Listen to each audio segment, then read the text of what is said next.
aio é uma ponte. O conceito de aio seria alguém, vamos supor, como o pedagogo lá do passado. A criança era menor e ele ensinando até a maioridade dela, até chegar ao seu estado de amadurecimento. A ideia da lei não é a ideia de salvar ninguém. A lei ela não foi feita para salvar. Ela foi feita simplesmente para instruir o homem da sua pecaminosidade. É como alguém, vamos supor, eu sou um médico diagnóstico da doença, mas eu não curo a doença. Está entendendo? A ideia da lei é a ideia de conscientizar o homem do seu estado deplorável de pecado. Compreende isso? Aí, em nenhum momento vocês compreendem a lei como algo que veio para salvar. Não. Ela veio para indicar que o homem é um pecador incapaz de ser salvo. Salvação revelada só em Cristo. Salvação só em Cristo Jesus. E aí Jesus mostra aqui, ele mostra a relação da lei no caso, com a graça. E o que é que acontece? De forma bem geral, nós achamos que a lei é ruim e que a graça é boa, não é isso? Que a gente aprende de forma superficial, não é verdade? A lei e a graça, ambas são a mesma moeda, porém com faces diferentes. Só que a unidade, uma não vai desmanchar a outra. A graça, de fato, ela produz, ela de fato é o cumprimento da lei em Cristo. Vocês compreendem isso? Assim, não tem a lei como algo negativo. A lei não é ruim. Ruim é o pecado. A lei simplesmente faz o quê? Eu me enxergar como pecador, como de fato somos pecadores, mesmo redimido. Amém? É assim, não encare a lei como algo nocivo. A lei é algo benéfico, porém ela é incapaz por si só de salvar o homem. Ela simplesmente aponta para o pecado do homem, ou a salvação unicamente em Cristo. Por isso, assim, o que a gente vai ver nesse viés todinho aqui é Jesus desconstruindo não a lei, mas as interpretações errôneas da lei.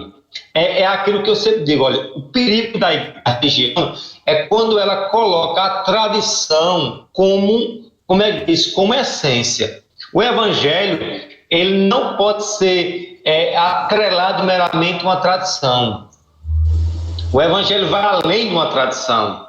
O evangelho, como eu sempre digo, o evangelho não é um segmento, o evangelho é a vida por si só. Amém? Assim, eu não posso associar Zé Maria do evangelho. Não. O evangelho está em mim e eu estou no evangelho. Vocês entendem isso? E quando a gente tira a ideia, a minha vida na igreja e fora da igreja, isso não existe. A minha vida é uma vida santa dentro da igreja e fora dela. Porque o evangelho, ela engloba um todo. Já o fariseu, o religioso, faz o quê? Ele tem uma vida bem aparente na igreja, mas lá fora ele pode aprontar. Ele pode usar e abusar. Isso é religião, mas não é evangelho. Amém? E o que a gente está discutindo aqui é que o que Jesus combateu não foi a lei, mas o que ele combateu foi o quê? Foi a tradição errônea e a interpretação errônea da lei. Aí vocês sempre entendam isso. Amém? Em nenhum momento, Jesus veio abolir a lei. Em nenhum momento. A Bíblia diz que ele veio cumprir a lei, porque de nós, ninguém era capaz, por só de cumprir a lei, a não ser Cristo. Como 100% homem e 100% Deus. Aí o embate de Jesus aqui não é contra a lei. O embate de Jesus é contra os fariseus e suas tradições errôneas. Amém? Compreenderam isso? Porque senão a gente vem enxergar assim, uma coisa antagônica assim, a lei vamos supor, a graça de Deus e a lei do diabo, é da carne. Não, a lei é de Deus. Amém? Agora, no caso, a lei, por si só, como eu disse, não podia salvar ninguém, a não ser mediante a graça. E tudo aquilo que a gente vê na lei é figura do que Cristo cumpriu na graça. Amém? Aí não pega o Antigo Testamento como sendo oposto ao Novo, não. Ambos se complementam. Graça e lei se complementam. Novo Testamento e Velho Testamento se complementam. Porque é o único Deus, é o único Senhor. Amém? Não existe a igreja do Antigo Testamento e do Novo, existe uma igreja, o povo de Deus. Amém? Eu sempre digo, a gente não pode fazer uma leitura isolada. Então, o povo de Deus, Israel, não existe um povo. que ora é regido pela lei mosaica, mas mediante uma promessa que apontava para o futuro. Para quem? Para o Messias, que é Cristo. Amém? Aí assim, não entenda o evangelho como algo dividido. O evangelho é algo coeso, é algo unido, é algo que uma coisa vai complementando a outra. E todas resultam na glória de Deus. Amém? Estou falando grego para vocês ou vocês estão compreendendo minha linha de raciocínio? Eu quero saber de vocês. Pastor, eu não estou entendendo. Eu queria clarear. Eu quero saber de vocês aí. E aí? Estou entendendo, pastor. Estou entendendo. Pode ir adiante. Estou entendendo. Alguém tiver dúvida, dê um sinal aí, quem está aí para ajudar. Amém? Aí veja bem, olha, no verso 21 ele começa já o quê? Expondo a relação do cidadão com o reino da lei. Segunda verdade, a gente vai ver. Jesus não veio para destruir a lei, como eu disse, mas dá um sinal de um real sentido. Ao falar da fórmula, ouviste o que foi dito aos antigos, no verso 21, no verso 27, 37, 38 e 43. E aí eu abro aspas acerca do que diz Lloyd Jones acerca disso. O Senhor estava aqui realmente mostrando o verdadeiro ensino relativo à lei, em contraste, em contraposição aos falsos ensinos dos fariseus e escribas. Aí Lloyd Jones diz acerca disso. Porque, vamos aí ver o texto, quando ele diz aí no verso 21, no verso 27, no verso 33, no verso 38 e 43, essa frase, olha, vocês ouviram o que foi dito aos antigos, né? Eu, porém, vos digo. Quando ele diz a palavra porém, a própria palavra porém é uma coisa de adversidade. Como eu disse ali, Marlene disse isso, porém eu estou dizendo aquilo. Quando eu digo a palavra porém, eu já estou me chocando com o que Marlene disse, não é verdade? Um termo de adversidade, mas, entretanto, porém, ou seja, e aí o Senhor está, quando ele diz assim, vocês ouviram o que foi dito aos antigos, porém eu vos digo. Ele não diz acerca da lei, mas ele diz acerca da interpretação errônea da lei. Vocês entendem? Ele não está chocando-se contra a lei, mas como a lei era mal interpretada pelos fariseus. Estão compreendendo? Aí quando vocês fazem uma leitura, vocês façam uma leitura e vendo esses pormenores que tem no texto, né? E saber, Jesus está falando para os fariseus ou para a lei? Tem muitas pessoas que pegam um texto e não faz pergunta ao texto. Quem é que está falando no texto, né? Qual o sentido daquele texto? Para quem o texto está falando? O que é que está dizendo? Enfim, você sempre tem que fazer pergunta ao texto. E as próprias respostas têm que estar dentro do próprio texto. Amém? Alguém está com o microfone aberto aqui? Alguém está com o microfone aberto aqui? Vamos ver. Vamos ver aí vocês. Sim, Samuel, diga aí. Pode fazer sua intervenção, se quiser.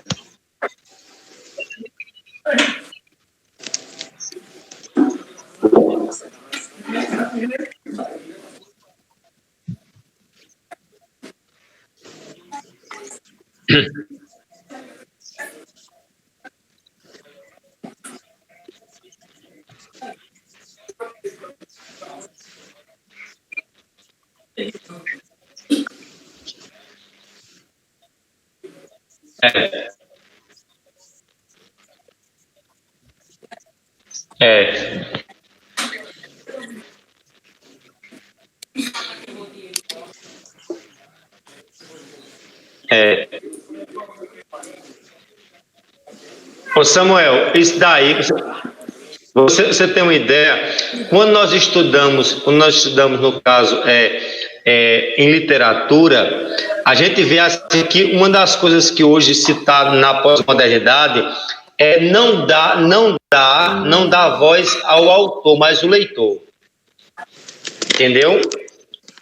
E uma das coisas que mais eles trabalham é da hermenêutica, ou seja, a fala não é evidente para quem for autor, mas cada um tem sua própria interpretação daquilo que você bem quer. Um exemplo, eu crio um livro e eu edito um livro, escrevo um livro e eu digo uma coisa, mas aquela coisa pode ser relativa eu digo uma coisa, mas Alexandre entende de outra forma, Marlene de outra, e para a sociedade de hoje, ela tem que ser válida, mesmo o autor dizendo, está errado, Alexandre, sua interpretação, está entendendo? E assim, é a ideia do quê? Do absoluto e do relativo. Hoje eles estão prezando pela relatividade, mas sabe o quê? Verdade é verdade aqui, foi verdade e continua sendo verdade, independentemente de sua mera interpretação. O que eu quero dizer aqui a vocês? Que tem que ser cuidado no que o texto está dizendo, como você disse. E assim, deixar o texto falar por si só. Porque, um exemplo, a palavra dizia uma coisa, mas as interpretações dos fariseus era outra. E o que a gente está vendo aqui, o problema não está na palavra, está como as pessoas pregam a palavra, como interpretam erroneamente a palavra. Entendeu? Aí assim, é aquilo que Samuel disse, ter noção de interpretação de princípio hermenêutico. Quem é que está falando? Né? O texto é sagrado, é Deus falando sim, mas o mecanismo que Deus usou, qual personagem está sendo utilizado ali? Entendeu? E deixe descobrir isso, é importante, vamos supor, muitas vezes vamos supor, não é o autor que está falando, mas vamos supor, é o personagem do personagem da narrativa que está falando, não o autor em si. Vocês compreendem isso? Mas vamos supor, Jesus pode estar narrando uma coisa, mas quem disse não foi Jesus, foi o personagem da parábola. Jesus disse, Jesus não disse. Quem disse foi o personagem da palavra, que ele estava contando. Vocês entendem isso ou não? Aí muitas vezes afirma uma coisa que não tem verdade. Muitas vezes nega uma coisa que deveria ser afirmada, enfim. Mas aí depois eu trabalho com vocês mais a fundo na questão de hermenêutica. Isso é muito importante, porque eu gosto de pregar, fazer uma saudação e ter esse princípio. Mas voltando aqui à dinâmica, é eu mostrar aqui a vocês que Jesus não estava a destruir a lei, mas dar sentido real, uma real interpretação. Amém? E, portanto, o que Jesus quer nos mostrar aqui, alguém está com... Eu acho que é bem Cristina, que está aberta, não é isso? Ó? Alguém está com o microfone aberto, Samuel. Veja aí, por favor, meu irmão. Eu acho que é a Cristina que está aberta.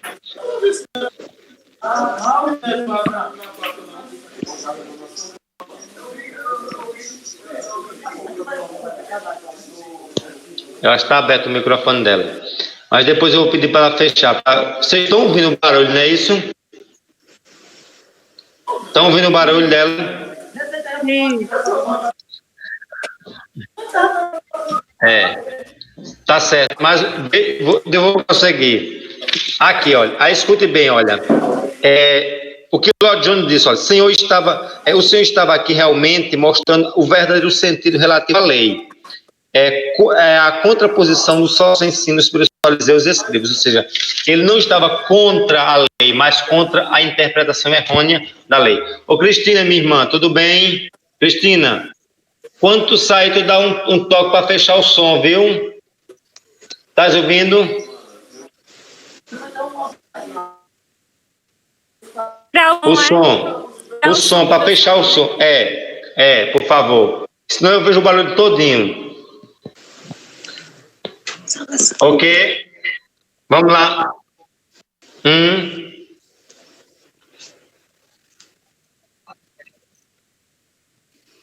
Tá certo, vamos lá.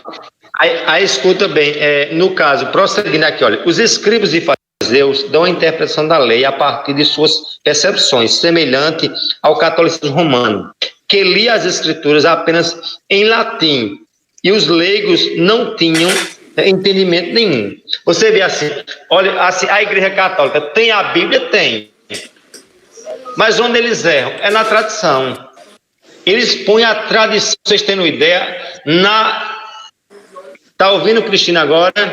É só para ver a questão do som, simplesmente. Tá bom? Olha, Cristina, porque eu fico vendo o barulho aí. Eu acho que o teu som está aberto, não? É só você clicar na tela. Quando eu tento desligar e sai da sala.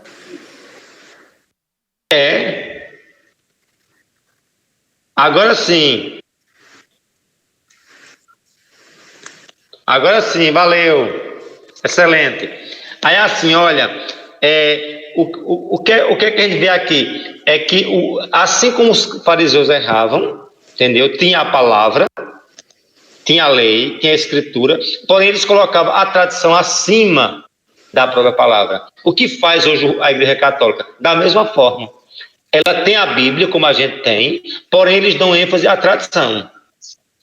Vamos supor, eles encontram fundamento para, vamos supor, bíblico para, vamos supor, para batizar criança, para crismar, para, como é que diz? Como é que eu posso dizer assim? Imagem de escultura, meio mundo de crendice. Eles veem tudo dentro da tradição. Tá entendendo? Aí, e se você perguntar a um católico confessional mesmo, ele vai dizer, existem 3 fórmulas de fundamento para a igreja: a tradição, o clero e a Bíblia. E eles põem esses 3 pináculos aí. Para nós, só existe apenas um princípio, que é a palavra. A palavra tem que estar acima de qualquer outra coisa. Amém? É assim, podemos ter tradição sim, mas que a tradição esteja subjugada à palavra. Amém? E assim, você vê que a tradição era tão terrível dentro da Igreja Católica que antes como é que diz, do Vaticano II, as missas eram rezadas em latim. Já imagina isso mesmo, um padre falando latim com as costas para a igreja e com a frente para o altar. Que comunicação tinha esse povo? Passaram anos, né? Aí você vê, a gente ignora o católico. Por isso que alguém, vamos supor, você conta uma piada e alguém diz, fulano está na missa, ou seja, não entendeu nada. Porque a ideia de ir para a missa é a ideia simplesmente de ver o ritualismo ali e nada mais. E você vê que Jesus, quando falava, ele falava com clareza, com a palavra. Aí assim, todo problema de uma igreja é quando ela não tem Bíblia, quando ela não tem palavra. Se tira a palavra da igreja, acabou a igreja. Aí vamos supor, dentro de uma igreja católica você encontra toda a qualidade de tradição, de liturgia, menos Bíblia. A Bíblia é um troço, vamos supor, uma leitura ali, mas não é o centro do culto. O centro do culto lá para eles, de fato, é o sacrifício. Está entendendo? Para a gente, o centro do culto é a palavra, que se volta em adoração para o Senhor. Amém? E essa palavra tem que ser exclusividade. O culto tem que ser exclusividade. O culto não pode ser dividido. Por isso, assim, não cabe o culto. Eu hoje não faço dentro do culto, vamos supor, um evento de criança, um evento de paz dentro do culto. Não, o culto tem que ser exclusividade para o Senhor. Agora, não só o culto de 1h30, mas a vida como um todo. Ou seja, você tem que primar pela palavra, pelo que a Bíblia realmente requer da gente. Amém? É assim. Pode falar, irmã. Mas a gente não vê isso só na igreja católica, né? No meio evangélico, né, que se diz evangélico, tem muita igreja também que vive uma forma estranha, né? De misticismo, de muita coisa que não está na Bíblia, né? Infelizmente, né? Vamos supor, você vai para a Igreja Universal do Reino de Deus, eles fazem campanha dos empresários, fogueira de Israel. É assim, você vê isso dentro da Bíblia, tem tanta descarrego coisa. Vamos supor, todo mundo no casamento tem tudo, menos culto.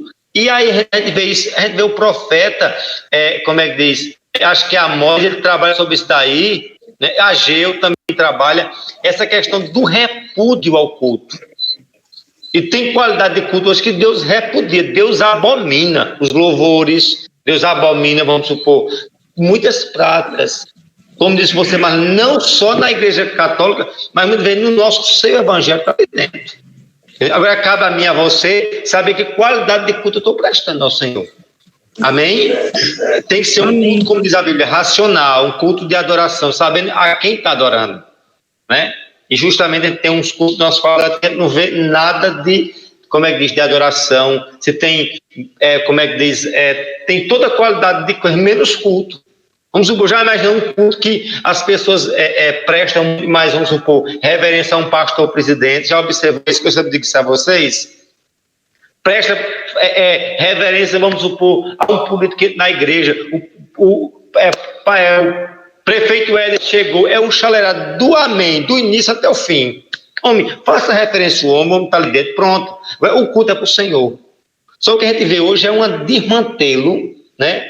Uma babação, né? O cara chama o Samuel para pregar, ele passa meia hora agradecendo o pastor que veio pregar. Não, pastor, obrigado pela ter cedido o seu púlpito, tudo mais, e começa a pregar, meu irmão, né? Ele começa a fazer uma ladainha, como diz o católico, do início até o fim, termina, você não vê o quê? Vem pregar.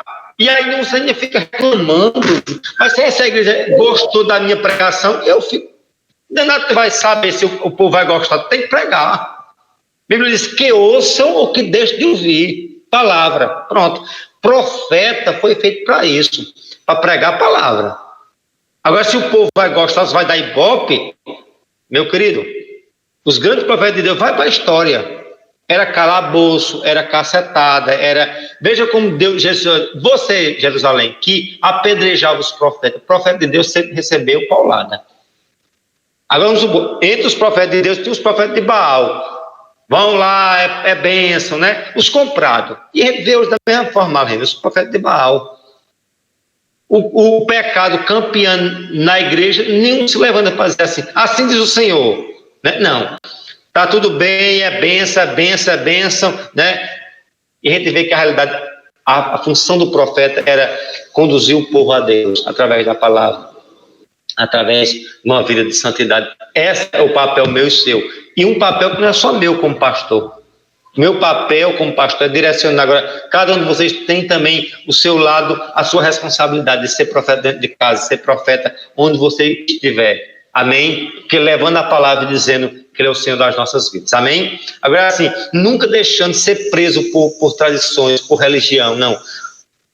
Pelo Evangelho em si, em sua essência. É isso que, de fato, Jesus combateu.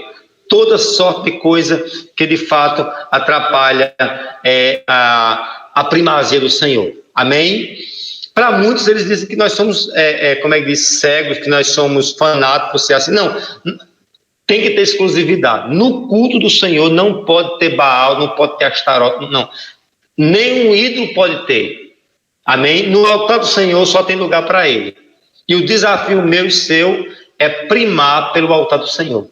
Como eu sempre digo, a ideia da idolatria, né? Campeando na minha, na tua vida, a idolatria, querendo tomar o lugar de Deus. E Deus exige de mim e de você primazia.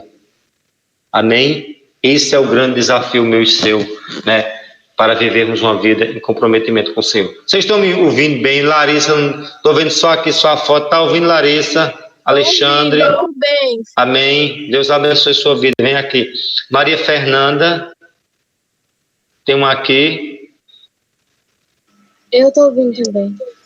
Amém. Deus abençoe sua vida. Amém. Alguma intervenção, estou para ajudar. Em nome de Jesus. Amém. Veja outra questão aqui que eu queria também compartilhar com vocês. Olha, não se ater, aliás, não é à toa o que Jesus afirmou. Ouvistes, isso implica dizer que os judeus estavam ouvindo uma interpretação da tradição farisaica e não simplesmente a lei. Quando ele diz aí a ideia do ouvistes, ou seja, remete à ideia do que o que ele estava ouvindo não era a lei em si, mas era uma interpretação errônea da lei. Pregar a lei é uma coisa e pregar a interpretação da lei é outra.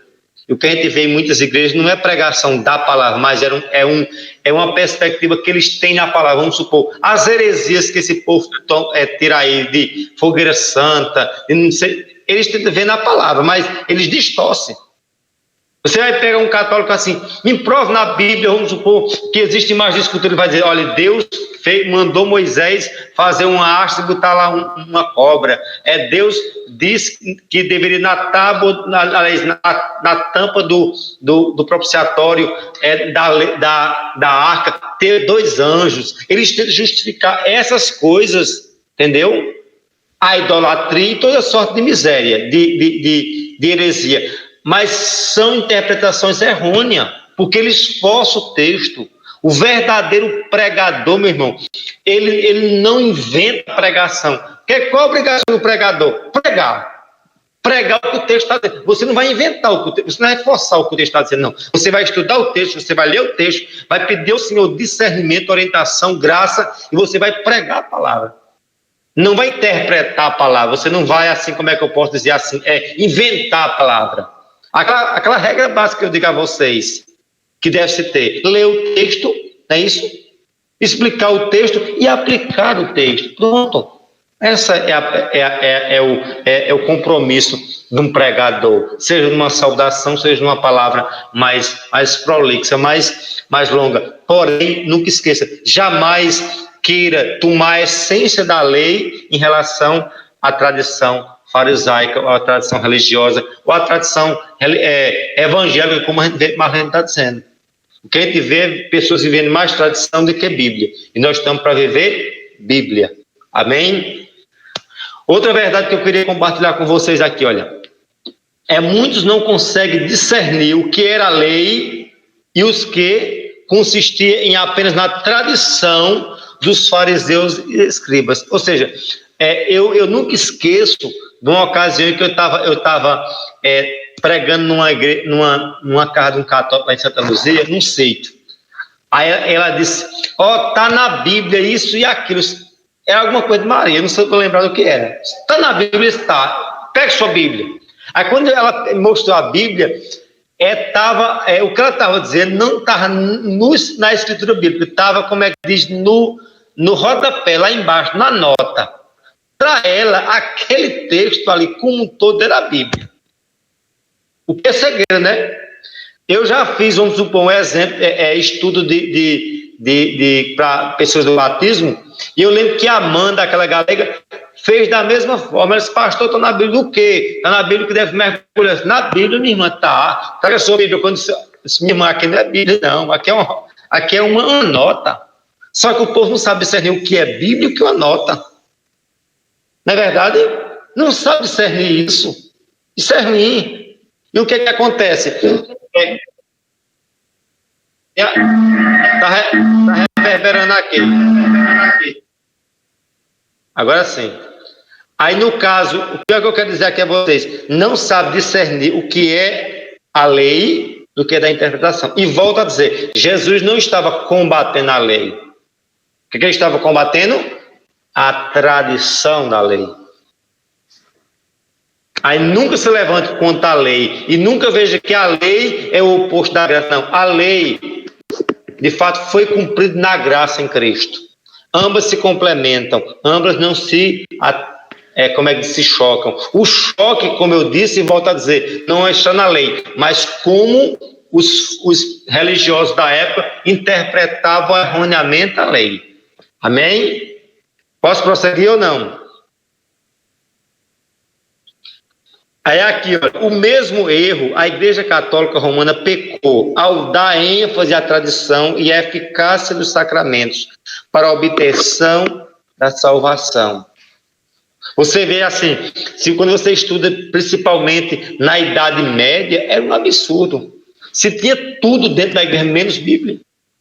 E você vê que assim, eles veem na eficácia da tradição e do sacramento. Vocês a ideia do sacramento, a ideia do batismo, como o batismo salvasse, como esse tipo de coisa. Não, em nenhum momento, meus queridos, isso produz salvação. A salvação é uma da graça de Deus exclusivamente. Por isso que Romanos 2:8 deixa bem claro: pela graça sois salvos por meio da fé.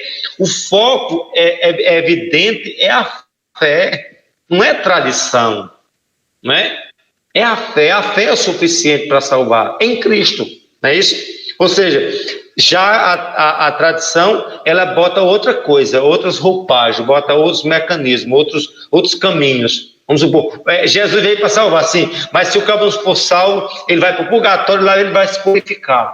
Aí, quer dizer, já vi que o sangue não é eficaz, não é isso? O sangue de Cristo, ele é eficaz. Ele além de ser eficaz, ele é suficiente para salvar. Por isso não precisa de mais outra coisa a não ser o sangue de Cristo. Amém? O que a igreja prega? A eficácia do sacrifício vicário de Cristo. É eficiente e é suficiente.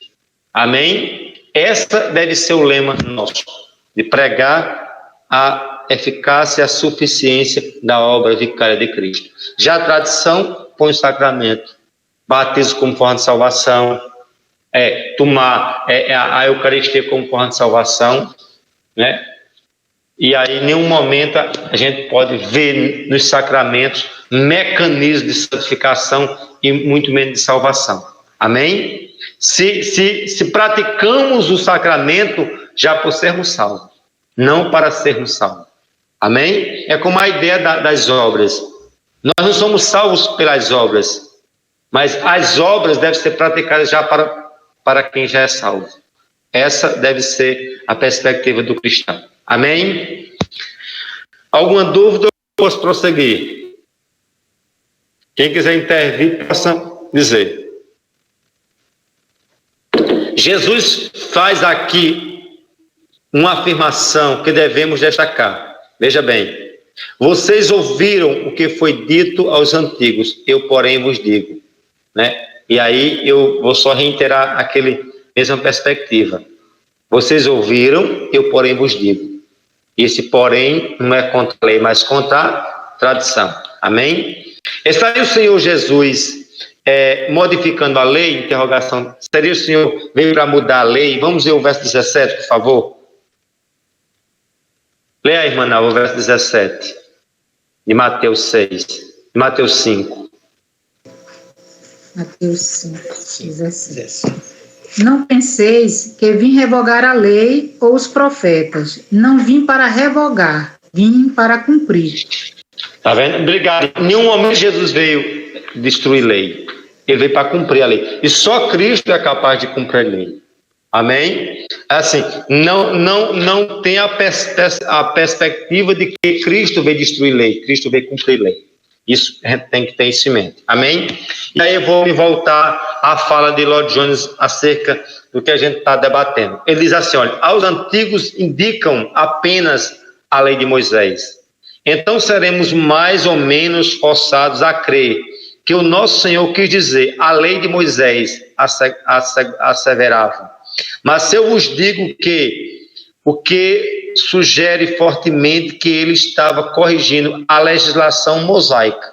Todavia, não seria assim as coisas. Pelo contrário, é como se ele estivesse dizendo, estou interpretando para vocês a lei de Moisés e a verdadeira interpretação é a minha e não a dos escribas e fariseus. E aí eu só estou sendo assim pontual e até, como ele diz, batendo na mesma tecla. Jesus não veio destruir lei, Jesus veio cumprir lei. Jesus não veio, na verdade, lei contra a graça, mas ele veio dar a lei cumprimento e veio não combater lei, mas combater a interpretação errônea que os fariseus fizeram da lei. Amém? É por aí que a gente tem que prosseguir. Outra verdade que eu queria ver com vocês, a autêntica interpretação de Jesus em relação à lei o identifica como um ser divino, como um ser divino. Só aquele que é responsável pela mesma lei de Moisés. Eu quem dei a lei a Moisés, somente eu e mais ninguém é capaz de interpretá-la.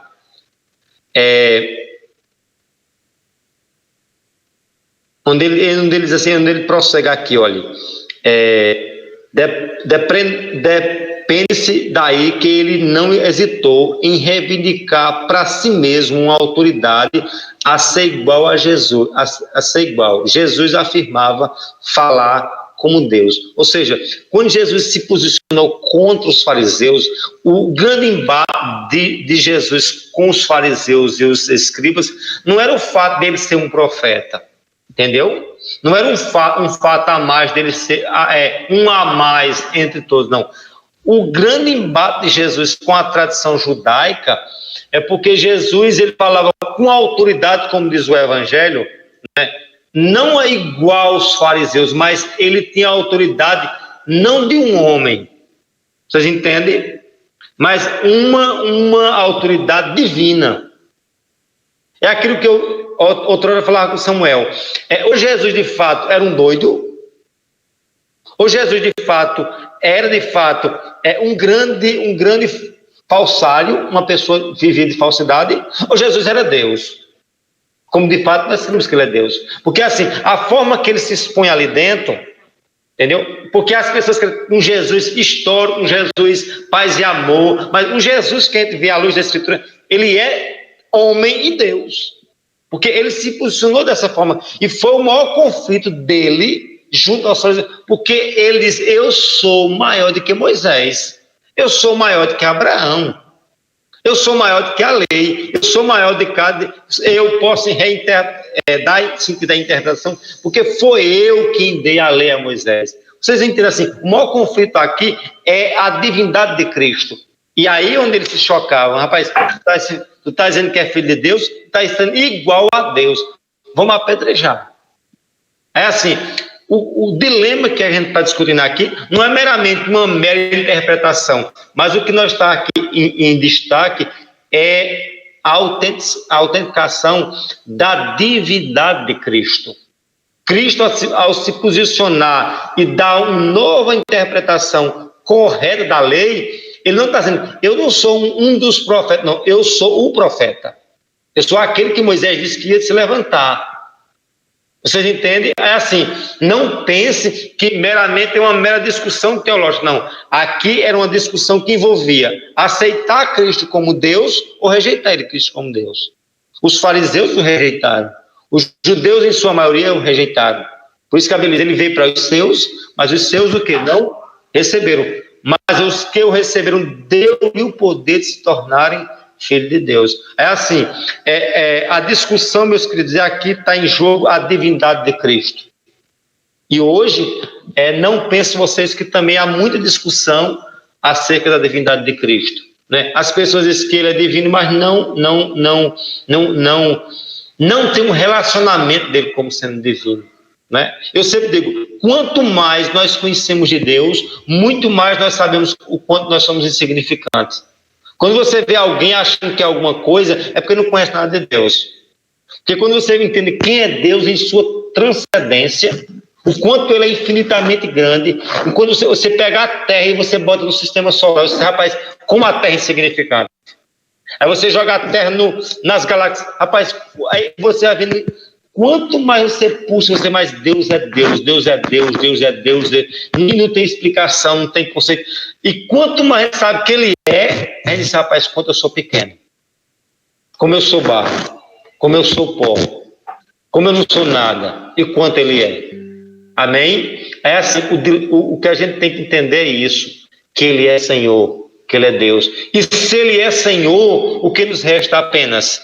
Simplesmente uma posição de sermos servos, inúteis, incapazes. Amém? E é isso que a gente tem que trazer como bandeira na minha vida, a ideia de servir, a ideia de ser vaso, de ser instrumento. Amém? De nunca querer ser oleiro. Porque quem quer ser oleiro, olha, Deus derruba. E é por aí que a gente tem que estar caminhando, na condição de servo incapaz, dependente totalmente do oleiro que é Jesus. Amém? É assim, a discussão aqui não era meramente uma reinterpretação da lei, mas a discussão era dizer, eu sou Deus, disse Jesus. Sou maior do que Moisés, sou maior do que a lei, sou maior do que a tradição, sou maior do que qualquer fariseu. Eu sou Senhor, eu sou o alfa e o ômega, o princípio e o fim. Eu sou o eu sou que se revelou a Moisés. Amém? É por aí que a gente tem que a prosseguir. Outra verdade é que Jesus não era meramente um mestre, como eu disse, um profeta, um expositor da lei. Ele era e sempre será Deus. Aí aqui é aquilo que eu acabei de dizer. Jesus não era um dos profetas, mas ele era o profeta. O verbo de Deus encarnado entre nós. Amém? Lembrando que o Sermão do Monte não tem como finalidade servir de uma nova lei moral ou código de ética. Ele afirmava da lei moral mosaica. O Evangelho não consiste em outra lei, pois Jesus não veio à Terra a fim de implementar outra lei, veio cumpri-la. Por isso que eu digo assim, vocês não podem pegar assim, colocar o Antigo Testamento de um lado e, como é que diz? E o Novo Testamento de outro. Não, a Bíblia é uma só. Ambas se complementam. Graça se complementa com lei, lei com graça. Antigo Testamento se cumpre no Novo. Amém? É assim, não é para se ter uma coisa antagônica. Eu vou pregar só no Novo Testamento. Não, você vai pregar a Bíblia. A Bíblia é a palavra de Deus dizendo em Apocalipse. Amém? É assim, essa história de ver, como eu vejo pessoas dizendo, olha, isso é coisa do Antigo Testamento, né? Vamos ficar aqui com a lei. Mas a Bíblia, ela é a palavra. E pecado no Antigo Testamento é pecado hoje, meu irmão. Amém?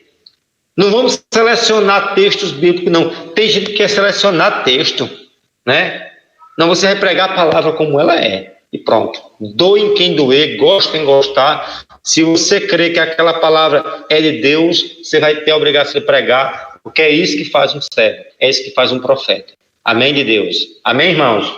É assim, lembre-se que em nenhum momento Jesus queria trazer uma nova roupagem, não. Ele trouxe uma nova interpretação correta do que a lei, não coisa antagônica de choque e uma certa dicotomia, mas ele veio dar um novo sentido correto da lei. Amém?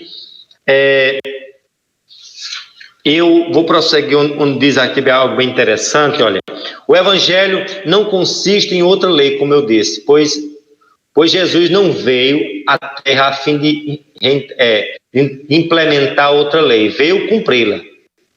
Outra verdade, a letra e o espírito. É muito importante também isso daqui, olha.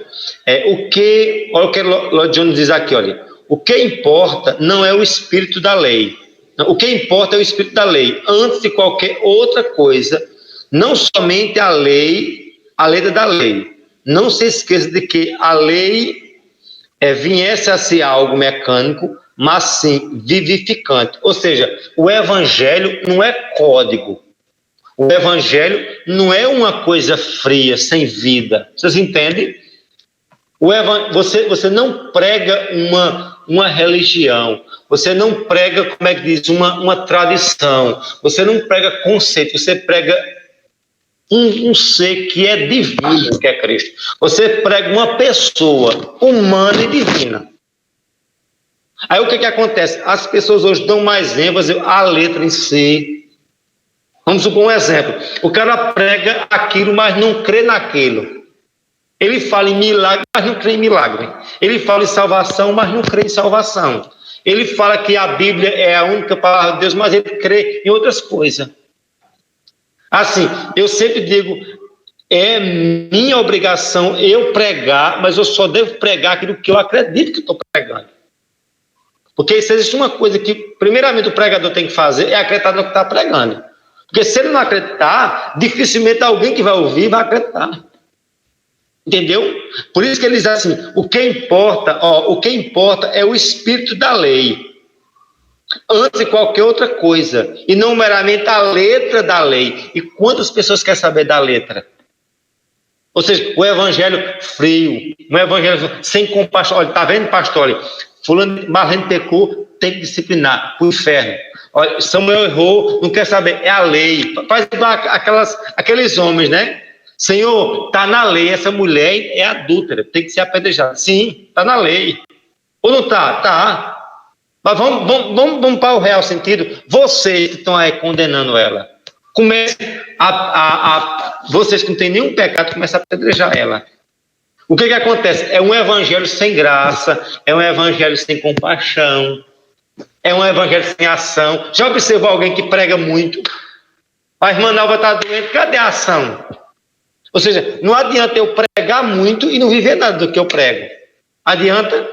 E o que a gente vê em muitas igrejas é muito dotado de letra, de conhecimento, de teologia, mas não tem prática.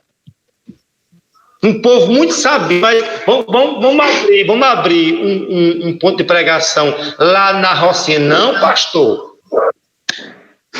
Lá tem bala. Vamos abrir um trabalho no interior do Nordeste. Eu te pergunto, como é que adianta um evangelho sem ação? O evangelho que a gente vê de Cristo é um evangelho de prática, porque é um evangelho de vida. Pregação tem que se misturar com vida e vida com pregação. A vida do crente como um todo. Pode falar, Alexandre. O interessante é quando você fala assim, o maior conhecedor até agora que eu vejo, que a gente tem conhecimento até da palavra, que a palavra fala sobre esses detalhes, que o diabo tem maior conhecimento da palavra de Deus, da lei e do evangelho. A única diferença é que ele na verdade já foi excluído do plano de Deus, né? Mas o que é mais conhecedor da palavra e da lei se chama o diabo, que é o inimigo de nossas almas.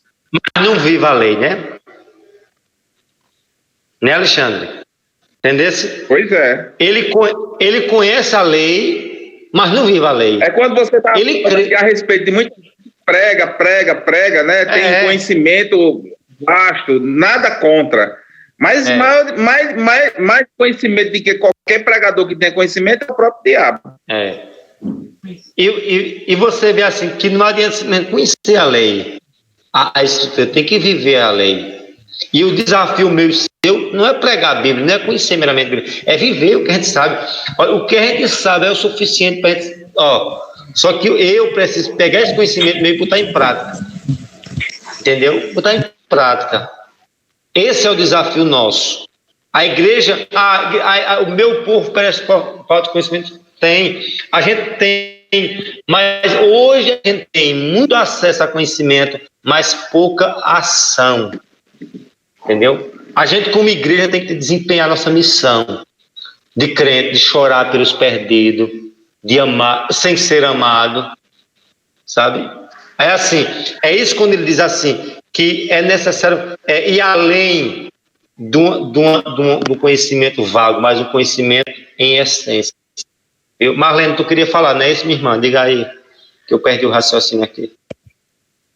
Não, só a respeito disso, assim, vendo o senhor falar, né, de crer naquilo que pregamos, né, mas também temos que, como já foi falado, viver também o que a Bíblia diz, o que pregamos, porque eu já vi pregador pregar sobre prostituição e adultério quando ele estava vivendo uma vida de adultério. Entendeu? É verdade, é uma coisa assim, que não tem cabimento, né? Como é que vai ensinar a igreja? É verdade. Uma coisa que ele não estava vivendo, né? E você vê geralmente, quando você vê as pessoas que querem viver uma vida de promiscuidade, eles tentam maquiar o problema, vamos supor, apontando o outro, botando carga religiosa. Isso aí não é uma pessoa, vamos supor, um santo, mas é um religioso. O que a gente vê muito na igreja de religiosos, pessoas que se passam de santo, mas na verdade aqueles Jesus chamam de sepulcaiado, né? Olha, são muito bonitos aí por fora, por dentro são podres. É assim, não se encante com quem prega bem. Porque assim, a gente vê, a gente ouvindo, mas quando não conhece a vida da pessoa, a gente acha que é uma bênção, né? Uma bênção, um exemplo. Eu vou ser antiético, Samuel disse que eu sou muito antiético, né, Samuel? Mas eu sou muito espontâneo nas minhas falas. Olha, escuta bem, aquela mulher, Flores delas, né, Marlene? Aparentemente, aquela mulher, meu filho, o cara botava a mão na cabeça, entendeu? Olha, você vê em alguns pregadores midiáticos, você diz, rapaz, pensa numa benção, mas a vida desse povo nos bastidores são imundícia, meu irmão. Terrível, enrolão, prostituto. Vai ver os bastidores desse povo. É assim, não se encante com fulano, não. Veja uma vida.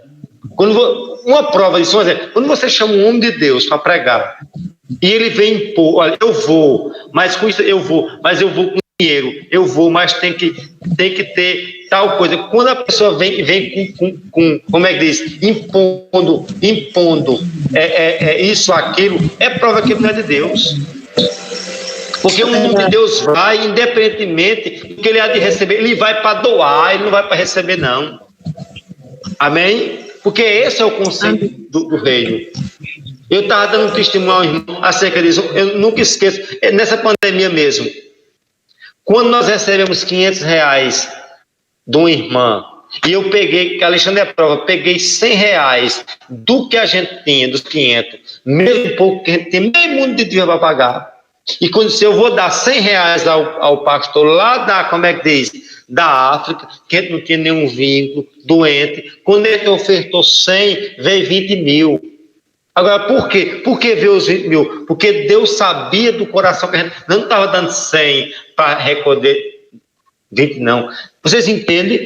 Só que Deus, em sua graça, Ele sabe muito bem quando a gente faz as coisas de vontade, quando a gente faz para a vanglória da gente. Não, faça para o Senhor, glorifique o Senhor em sua vida. Você pregue, você não tem que pregar o pastor gostar, você não tem que cantar, não. Você cante para o Senhor, você faça para o Senhor.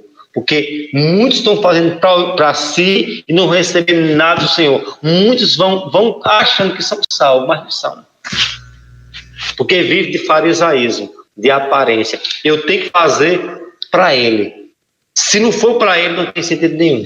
Amém? Aí assim, eu só quero recapitular com vocês aqui, olha. O que importa é o espírito da lei. Quando ele diz o espírito da lei, ou seja, a essência da lei. Amém? Não a capa da lei, não a aparência, não a estética. Né? Antes de qualquer outra coisa, não somente a letra da lei. Não se espera que a lei fizesse algo mecânico, mas sim vivificante. Tem pessoas que têm um evangelho mecanizado. Um exemplo, ele aprende a pregar, pronto, já descobri.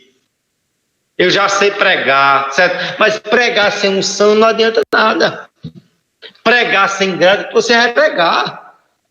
Mas eficácia que é bom não vai ter nenhuma. Agora, quando você tem dependência de Deus, você se quebra. Deus faz os outros ser quebrados.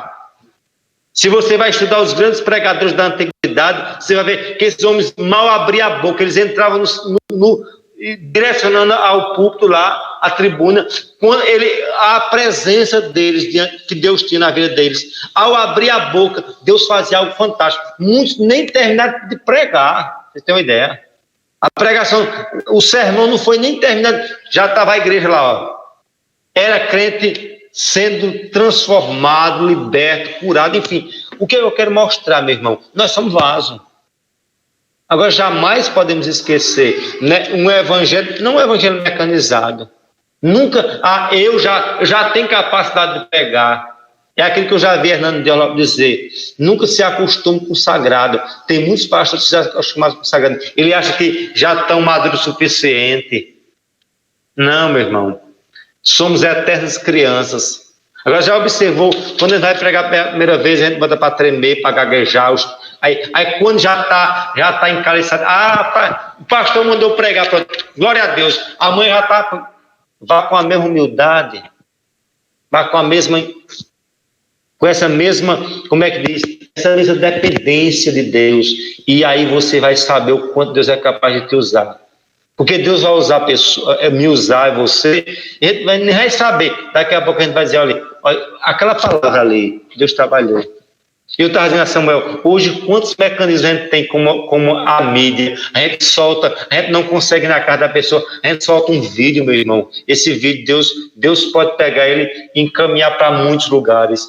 Eu fico vendo quantas pessoas podem pegar um vídeo e compartilhar o vídeo, só compartilhar o vídeo, já que não pode fazer o vídeo, já que não pode produzir, e quem pode ter uma palavra, pode ter uma palavra de 1 minuto e 2 minutos.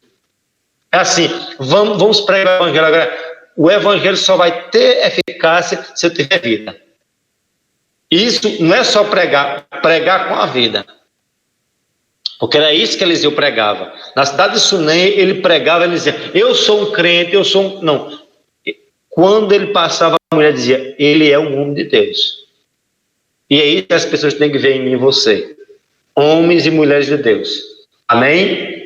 Eu estava cortando o cabelo essa semana lá em Manuel, e Manuel muito oposto ao evangelho. E ele chegou para mim e disse, eu me admirei uma coisa, digo, o quê? Nessa pandemia, a única igreja que eu vi se mobilizando em dar alguma coisa foi vocês. Eu estou disposto a ajudar, ele disse. Eu achei louvável aquilo dali, porque querendo ou não, ele está reconhecendo que existe algum fruto benéfico em nossas vidas. Sabe? É assim, que as pessoas olhem para mim, para você e vejam algo de Deus, meu irmão. Não é meramente cara de crente, roupa de crente, Bíblia de crente, não. É vida de crente. E vamos pensar nisso. Qual a qualidade de vida que eu estou vivendo? Se é vida de crente. Por isso que ele diz assim, ó, não se espera da lei que viesse algo mecânico, mas algo vivificante. Olha a coisa interessante, entre algo que é mecânico e algo que é vivificante. Evangelho não é mecanização, não é mecanismo. Evangelho é vida. Tem que ser pulsante. Tem que, assim como o coração tem que bater forte. Pelas vidas, pelas almas, pela obra, pelo reino. Né? Eu amo a casa de Deus, a casa de Deus cai nos pedaços. Né? Eu amo a casa de Deus, a qualidade do banheiro da igreja. Não é negócio estranho? Ou não?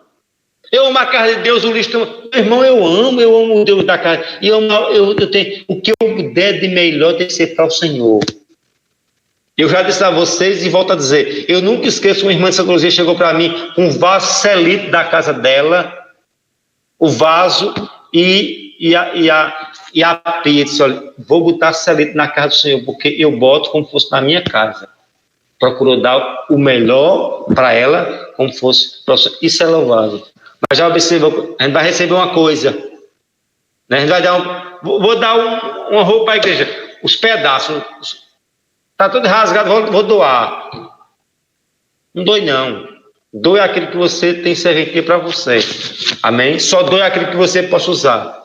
Eu sou uma pessoa que eu dou roupa e recebo roupa. Essa blusa mesmo que estou aqui eu recebi. Não tem nenhuma vergonha de dizer. Agora, eu estou usando e ao mesmo tempo, se eu for também dar alguma coisa, é uma coisa que de fato teria de certa forma sentido para alguém usar. Amém? É assim que o crente tem que fazer. É assim, em suma, tira o mecânico e bota o vivificante. Isso é interessante. A dificuldade inteira, no caso dos fariseus, escribas, era que eles se concentravam apenas em torno da letra e excluía totalmente o espírito da lei. A relação entre forma e conteúdo. Observa bem, Samuel, esse negócio. Forma e conteúdo. Né? Mecanização e algo vivificante. É muito importante se pensar isso. Forma e conteúdo. Eles prezavam muito pela forma. Totalmente o quê? A relação entre forma e conteúdo. Os homens sempre darão excessiva atenção à forma externa, ao invés de dar atenção ao conteúdo. Dão exagerada atenção à letra, ao invés de se aproximar do espírito. Amém? Eu vejo que é uma deturpação muito estranha, quando assim, dar ênfase ao espírito tem que ser um culto bagunçado, uma pessoa, não. Mas o que eu quero dizer, dar ênfase ao espírito é o reconhecimento da total dependência de Deus. Reconhecer que somos dependentes, reconhecer que nós não temos palavra, reconhecer que nós não temos unção, reconhecer que se Deus quer usar você para curar alguém, Ele é capaz de curar, Ele é capaz de abençoar. Isso deve ser realmente prezado na sua vida. Aí eu queria ler com vocês aqui, por favor, em 2 Coríntios, eu queria que o Marlene abrisse aí, 2 Coríntios capítulo 3, verso 1 e 7. 1 Coríntios, Marlene. E vamos acompanhar. Aliás, 2 Coríntios 3, 1 e 7.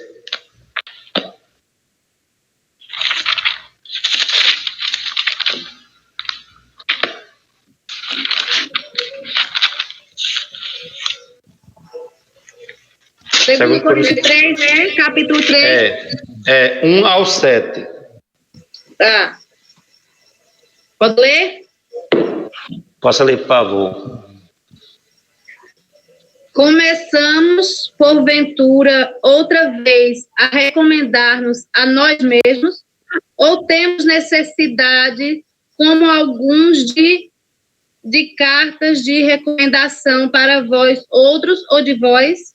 Vós sois a nossa carta, escrita em nosso coração, conhecida e lida por todos os homens, estando já manifestos como carta de Cristo, produzida pelo nosso ministério, escrita não com tinta, mas pelo Espírito do Deus vivente, não em tábuas de pedra, mas em tábuas de carne, Isto é... Só um minuto aqui, Marlene. Só um minuto. O que a gente pode ver aqui é Paulo dizendo aos Coríntios que o que dava legitimidade a eles não era carta, não era testamento, era vida.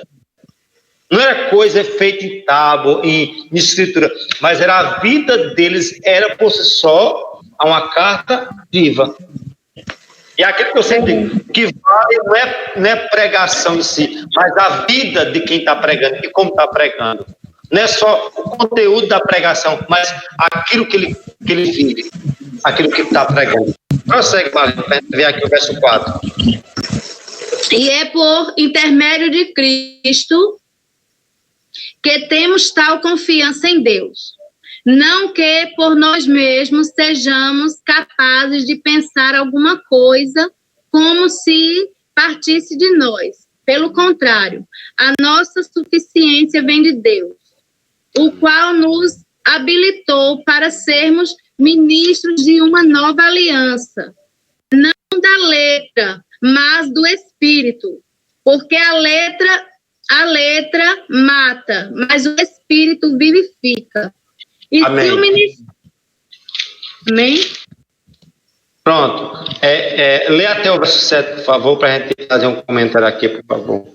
E se o ministério da morte, gravado com letras em pé, se revestiu de glória, a ponto de os filhos de Israel não poderem fitar a face de Moisés, por causa da glória do seu rosto, ainda que desvanecente.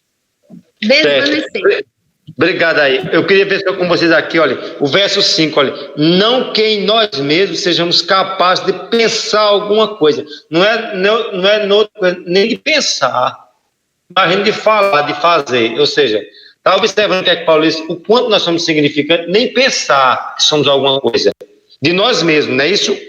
Olha, não que sejamos capazes, não que sejamos por nós mesmos capazes de pensar alguma coisa como partisse de nós mesmos. Pelo contrário, nossa capacidade vem de Deus. Já é tremendo isso daqui. O verso 6, do qual nos capacitou de sermos ministros da nova aliança, não da letra, ou seja, não da tradição, não da conversa, não da estética, mas do Espírito, porque a letra mata, ou seja, a tradição, as coisas mecânicas da tradição enrijece. Agora, o Espírito vivifica, né? Aí, assim, é isso que a gente tem que viver, não a partir de um evangelho sem vida, não um evangelho mecanizado, mas um evangelho vivificante. O desafio nosso é esse, né? Eu já vi pessoas assim, pregar erroneamente, está vendo? Olha, o crente não pode ter conhecimento teológico porque ele esfria, porque ele fica cru. Não, o crente tem que ter conhecimento bíblico, ele tem que pegar o conhecimento e viver o conhecimento bíblico. O problema não está no excesso do conhecimento, mas não praticar o conhecimento. Não é verdade?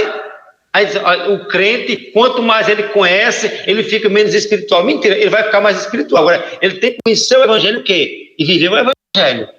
Agora, não é viver tradição, não é viver linha teológica, ele tem que viver o evangelho. O evangelho é a coisa mais simples que eu já vi. O povo confunde evangelho com tradição, entendeu? Com linha teológica, né? Se discute meio mundo de coisa, mas não vive o evangelho. O que a gente tem que procurar é ver o evangelho e viver o evangelho em sua essência. Diga, Samuel. Pode falar.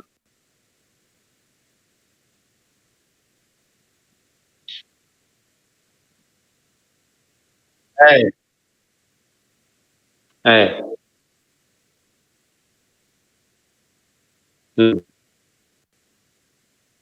É.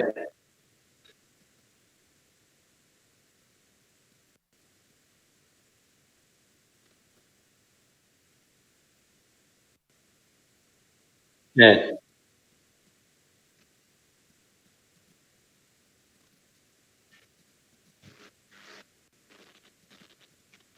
É. Não, Mas, Samuel,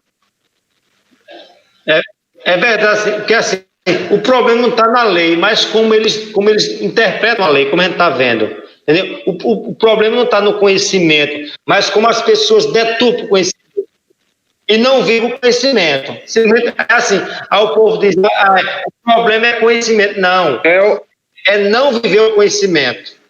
Entendeu? Diga, Alexandre, sua interrogação. A questão do conhecimento como é importante. Quantos católicos não lê a palavra na íntegra? Por sinal, estuda até teologia, né? A gente tem um cunhado que ele come a palavra dia após dia. Mas a diferença entre conhecer e viver é totalmente diferente, né? Realmente a palavra transforma a pessoa. Mas. Agora, olha,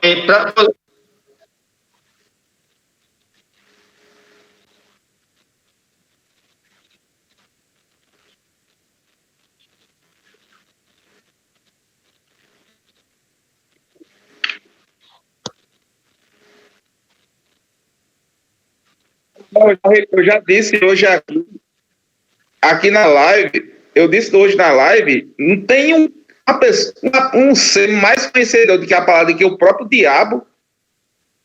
Ele não existe um cabo que conhece mais do que a palavra do que o diabo, mas e a prática? E a questão de vivê-la como ela é, né? Então, assim, fica complicado. O conhecimento, de fato, nós temos que ter o conhecimento demais até. Mas sem praticar, o que eu entendi aí no texto lido hoje, que é muito fundamental para a gente aprender hoje, é a questão dos fariseus. Quando Jesus bateu de frente com eles tinham conhecimento da palavra, mas não viviam, o seu coração era podre, era sepulcro caiado. E Jesus foi diretamente no centro da sua vida, que era o seu coração. Então, o que adianta você aparentemente mostrar que é crente, mas no seu coração não era? O que adianta que eu vinha para ofertar ao Senhor, mas eu estava em falha com o meu coração? O que adianta eu estava dentro da igreja, dentro do templo, do lado de Jesus, mas não estava vivendo com ele? E estava escutando a palavra. Então, a palavra, ela transforma, de fato, e o Espírito Santo é esse grande penhor que nós temos aqui na Terra. Não, mas o conhecimento por si só, quando a pessoa se prende a ele, aonde é o que eu digo, eu não sei se o pastor Zé Maria vai concordar comigo, tem gente que idolatra o conhecimento, a idolatria é o conhecimento, e aí, como é que fica entre conhecer e praticar? É o que o presbiteriano nos bate de frente. Eu disse, vocês realmente vocês creem, vocês estão aqui tudinho, mas tem muita gente que não vai nem pregar porque já acredita e já tem aquele conhecimento, eu não sei se é errado ou não, dizendo que não precisa pregar porque já tem muito, os que são salvos já são salvos. Aí é uma linha, aí, etc. Então, assim, o conhecimento eu defendo mais. Temos que conhecer. Mas sem viver, a começar por mim, sem eu viver, eu aqui aprendendo com vocês hoje aqui, com o pastor, mas se eu não praticar, eu sou miserável e pecador. Aí, escute bem, o que eu quero dizer a vocês, olha, para a gente prosseguir, olha, conhecimento, ele tem que ter, simplesmente, tem que prosseguir com a prática, porque senão, como já foi dito, é sepulcaiado. Isso é para mim, é para você. É assim, pessoas que acham que pode ter espiritualidade não tendo conhecimento. Não, você pode ser os homens da qualidade. Jonathan Edwards, um filósofo, um homem referenciado, mundialmente conhecido, mas tem espiritualidade tremenda, entendeu? Não se mistura espiritualidade com conhecimento.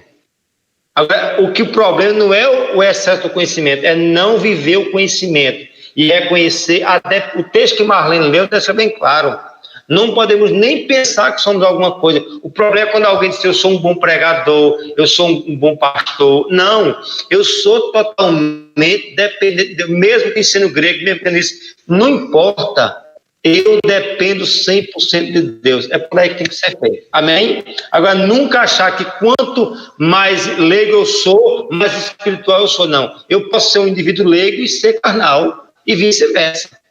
Amém? Agora, onde é que se reconhece, de fato, a espiritualidade? Na dependência que tem do Senhor. Eu sou incapaz, Senhor, mas creio que se tu estás na minha vida, o teu Espírito vai me direcionar, vai dar unção e vai fazer diferença. Porque quem faz a diferença é o Espírito de Deus. É aquele que eu preguei acerca, vamos supor, entre a unção e o bordão. Lembra disso? Eliseu tinha de fato a unção. Geazim tinha um bordão. Foi lá, botou no menino, mas não teve sentido nenhum. Amém? Ou seja, se Deus tem unção na sua vida, pronto, o que você precisa da unção de Deus. A unção requer de mim e de você preparo, dependência, reconhecimento de Deus. Eu tenho unção e não vou ler. Eu tenho unção porque o Espírito vai revelar. Aí é preguiça, é safadeza e coisa desse tipo. Agora, se eu tenho dependência de Deus, Deus é capaz de usar. Agora, se eu vou para o público dizer, eu vou pregar e Deus vai fazer, Deus não vai fazer nada. Porque eu estou confiando em mim mesmo. Mas quando eu confio em Deus, Deus é capaz de pegar aquela palavra e fazer um milagre profundo. Amém? Vamos prosseguir aqui, olha. O propósito da letra é unicamente da estrutura ao espírito, sendo ele o elemento essencial. Não podendo o homem depender exclusivamente da lei. Fazendo assim, estará totalmente errado. Vamos ver, por favor, Samuel, lê aí em Gálatas capítulo 3, verso 21 e 22. Gálatas capítulo 3.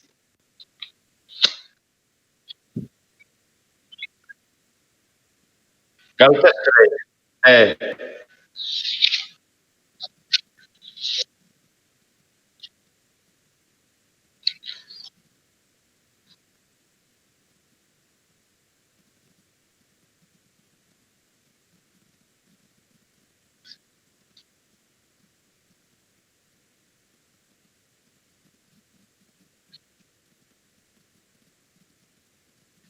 Tá vendo? Olha como é interessante que de fato, onde ele diz assim, seria então a lei contrária às promessas? Não. De modo nenhum, porque se fosse a promessa, se fosse promulgada uma lei que pudesse dar vida, então a justiça seria, de fato, procedente da lei. Em nenhum momento a lei dá vida. A lei só tem vida em Cristo. Amém? Mas a Escritura encerrou tudo debaixo do pecado. Para que serve a lei? Para reconhecer que somos pecadores. Para que serve a lei? Para apontar para o pecado e resultar em salvação em Cristo. Olha, mas a Escritura encerra tudo debaixo sobre o pecado, para que, mediante a fé em Cristo, a promessa fosse concedida aos que creem. Ou seja, a lei, ela simplesmente tem um objetivo de apontar para Cristo, de apontar para que nós somos pecadores, que para sermos redimidos temos que nos voltarmos a Cristo. E aí ele prossegue aqui, olha, vamos prosseguir. Senhor, enfatiza o que é o desejo de fazer essas coisas na mente e no coração do homem, que é o real e finalmente a questão responsável aos olhos de Deus. A necessidade de agradar a Deus somente em termos daquilo que fizermos ou deixamos de fazer, pois a condição íntima e a atitude do coração que Deus observa constantemente. O que eu quero mostrar aqui a vocês é assim, não entender o evangelho meramente a partir daquilo que fazemos ou deixamos de fazer, porque nós não temos nenhum momento mérito e condição de agradar a Deus por nós mesmos, vocês entendem?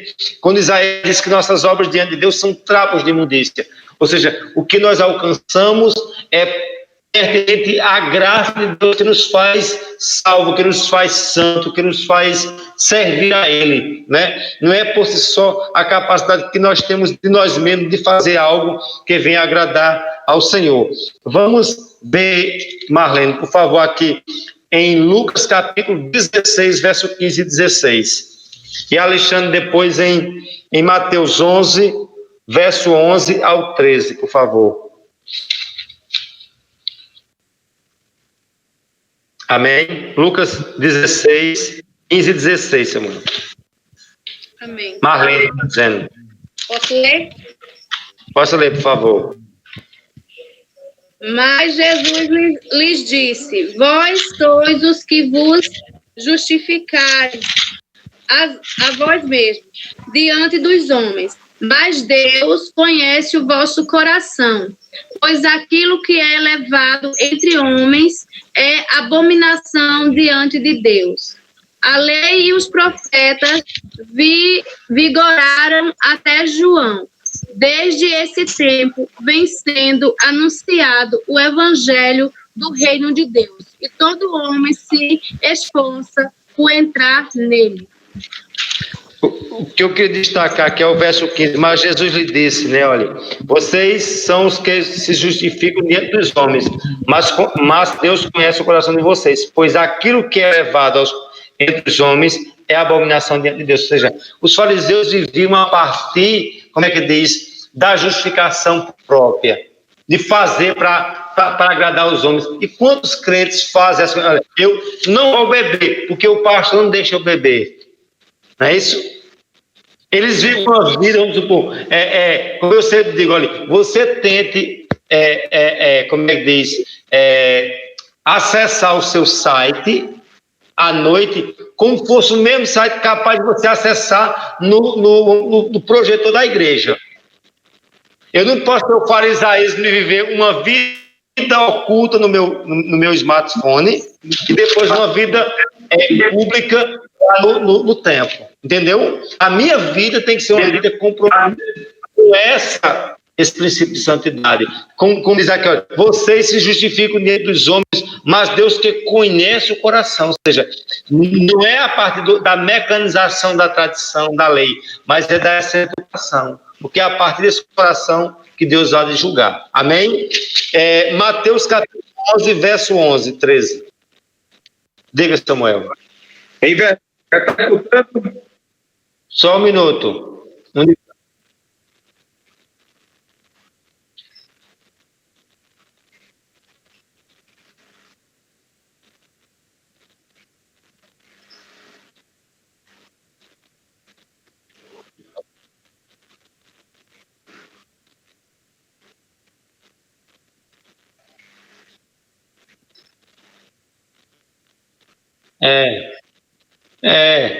Mas, Samuel, escute bem, escute bem, nem eu, nem Cristo, nem ninguém está falando sobre conhecimento.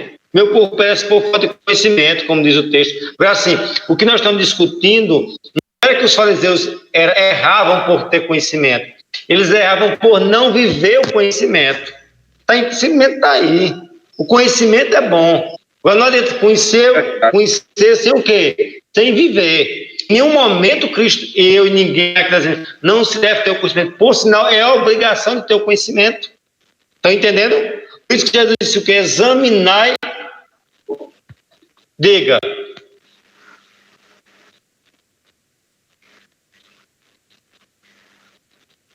O quê?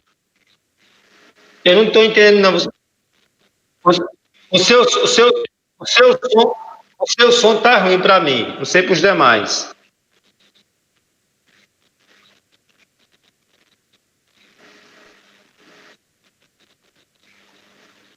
Eu posso ler, Zé Maria? Leia para a gente ganhar tempo? Tá bom, vamos. Vamos, Alexandre. Mateus 11, 11, 13, Alexandre. Em verdade, 11, de 11 ao 13. Em verdade vos digo que entre os que de mulher têm nascido, não apareceu alguém maior do que João Batista, mas aquele que é menor no reino dos céus é maior do que ele. E desde os dias de João Batista até agora, se faz violência ao reino dos céus.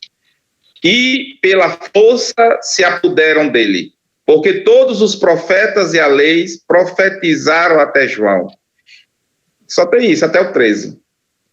Ao 13, certo. É porque tem mas assim, o que eu posso dizer aqui a vocês? Primeiramente, a partir do verso 11, onde ele faz aqui, o João era tido como maior de todos os profetas, porém, diante daquilo que é maior para os homens, se torna menor. Porque Cristo, acima de João, não é isso? De fato, incomparado muito mais do que João, como João disse, olha, ele não sou nem digno de amarrar as alparcas de sua sandália. É isso? Isso mostra o quê? Que aqueles que se acham grandes, na verdade, não são nada. E essa questão aqui, quando ele fala, não vou nem entrar em detalhe, porque isso fica para outro momento, a questão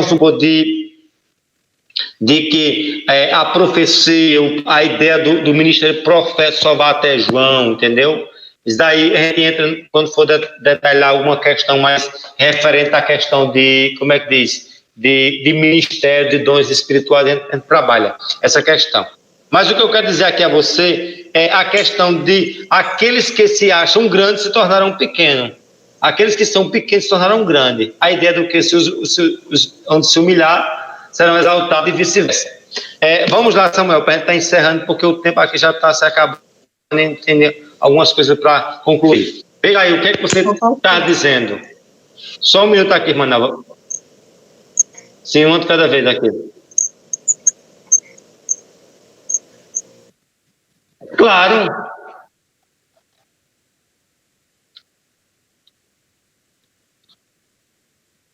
Certo.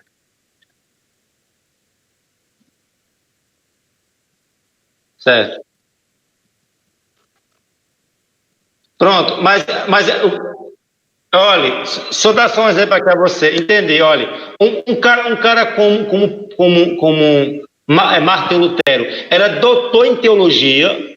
Ele diz na sua biografia, nunca foi um salvo, no caso, naquele momento. Ou seja, alguém pode ter conhecimento da palavra, alguém pode pregar a palavra, a teologia, mas não ser um crente, entendeu? Porque, assim, o que faz a diferença de você ser crente é o Espírito Santo, que vem convencer o homem do pecado, da justiça e do juízo. Aí, assim, em nenhum momento nós estamos discutindo o conhecimento e o acesso ao conhecimento. Não.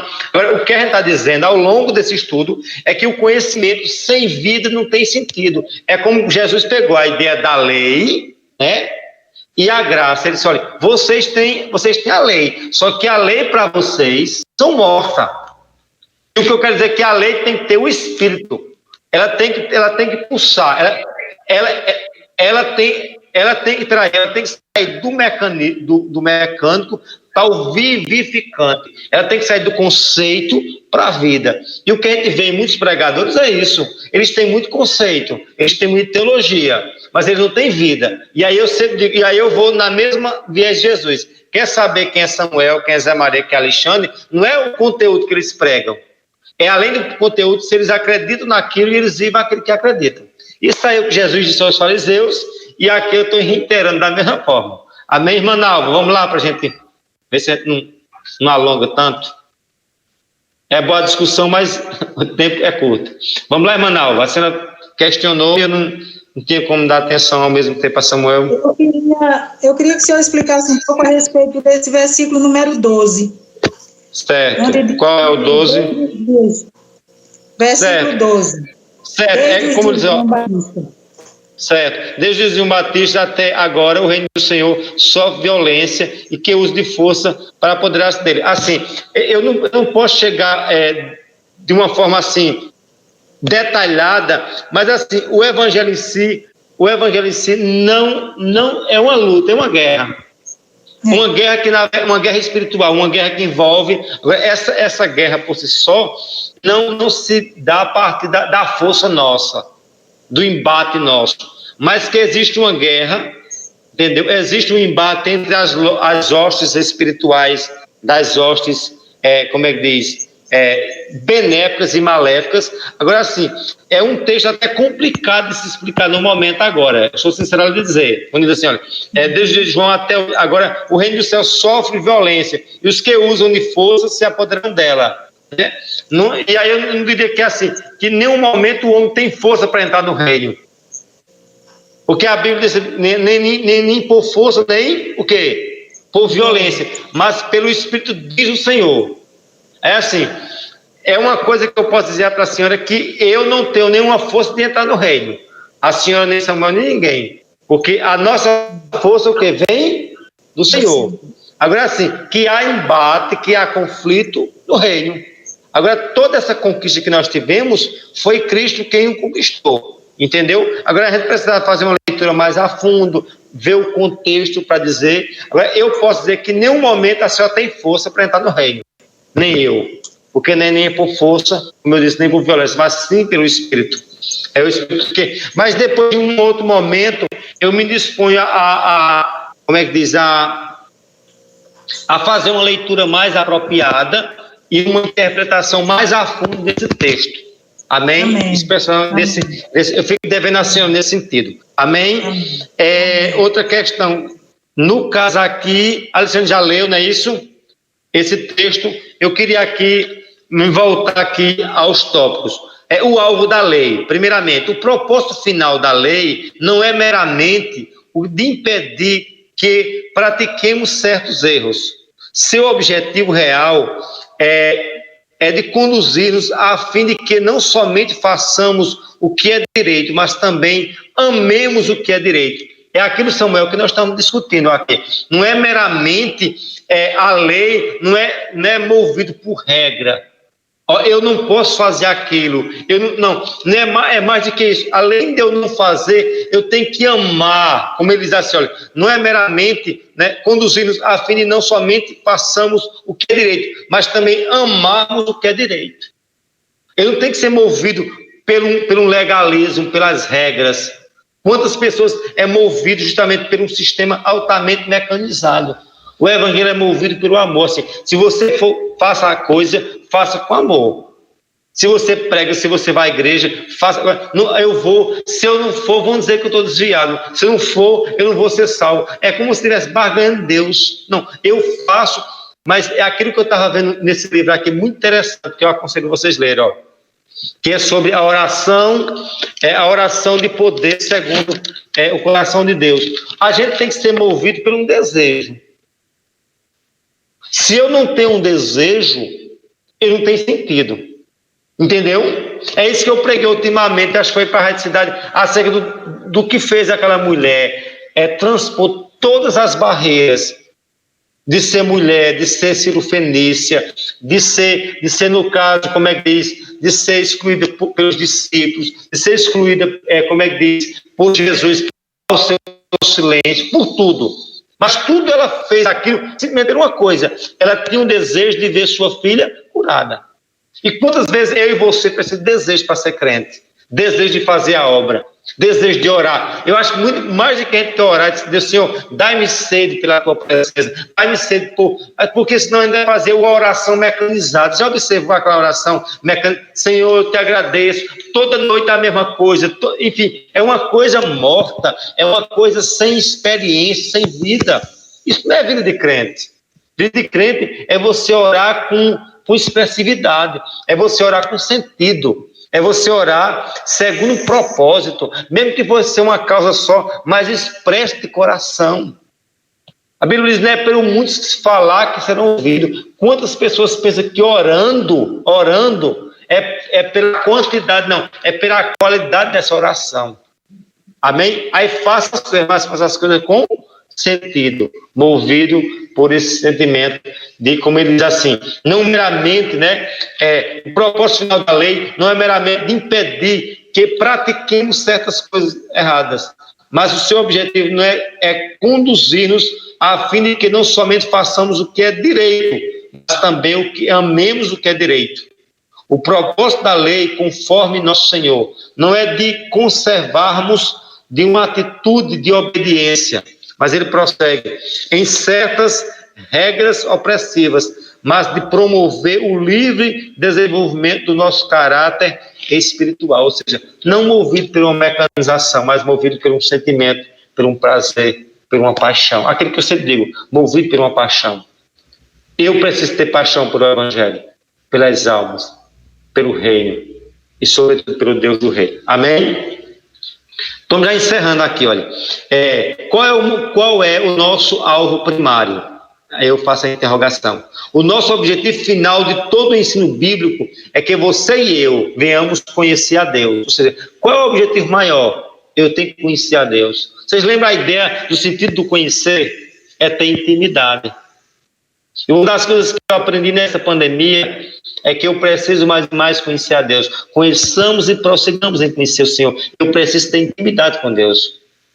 Agora, para ter intimidade com Deus, meu querido, requer sofrimento, requer desafio. E a gente quer ter intimidade a partir da experiência do outro. Eu preciso ter minha própria experiência para com Deus. Amém? Jacó, no Val de Jaboque, deixou a família, deixou tudo, e ele ficou naquela madrugada com Deus. E sabe quando é que a gente vai ter experiências profundas com Deus? Sabe quando é que a gente vai conhecer a Deus? Quando a gente buscar Deus com primazia, com prioridade. E esse é o grande desafio meu e seu, é conhecer a Deus de forma muito mais profunda, de forma muito mais íntima. Amém? O grande teste que sempre deveríamos aplicar a nós mesmos é a seguinte: qual é a minha relação com Deus? Uma pergunta, olha. Qual é a relação de Nalva, de Alexandre, de Marlene para com Deus? Eu tenho que perguntar como é que está a minha relação com Deus. Qual é a minha relação para com Deus? Eu conheço realmente? Você pode dizer que você conhece Deus? Ou você só prega sobre Deus? Você fala de Deus. Você conhece o que de Deus? Tem que se perguntar isso. Você mesmo. Eu estou agradando a Deus? Deus ocupa o lugar supremo em minha vida? Eu fico pensando, por que Deus para toda a estrutura do mundo praticamente com vírus para a gente ter mais tempo de ouvi-lo, de ouvir a sua voz, de ser sensível à voz de Deus. A gente precisa ouvir Deus. A gente quer falar muitas vezes de Deus, mas antes de a gente falar, a gente precisa ouvir. Antes de a gente ser bênção lá fora, a gente tem que ser cheio.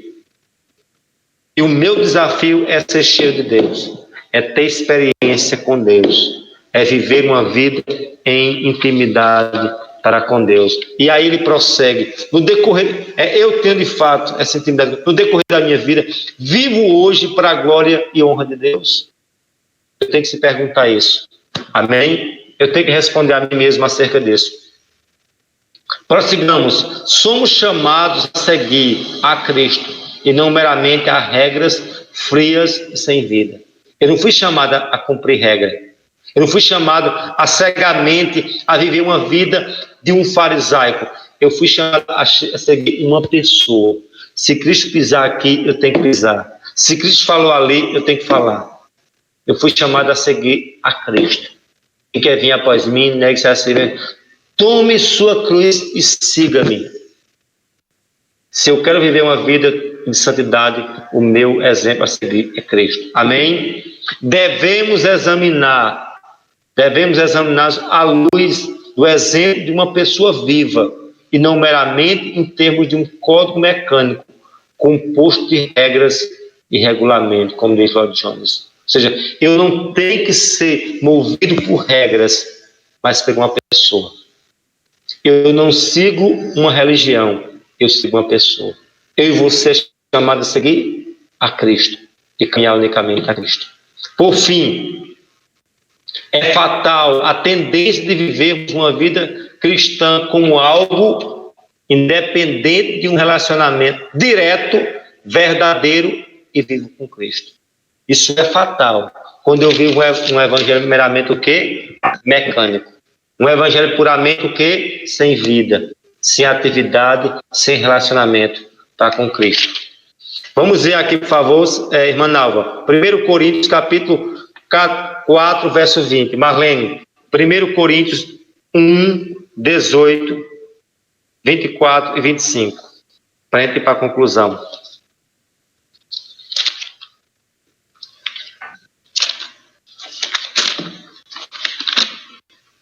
Primeiro Coríntios, irmã Nalva, 4, 20.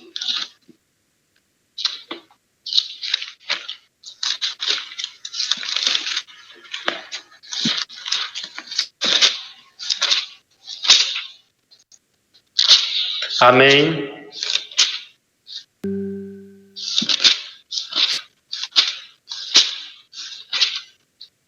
Quatro 20, irmã.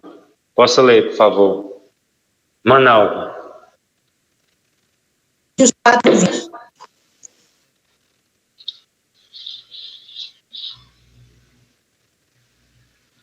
Possa tocar para ter o som.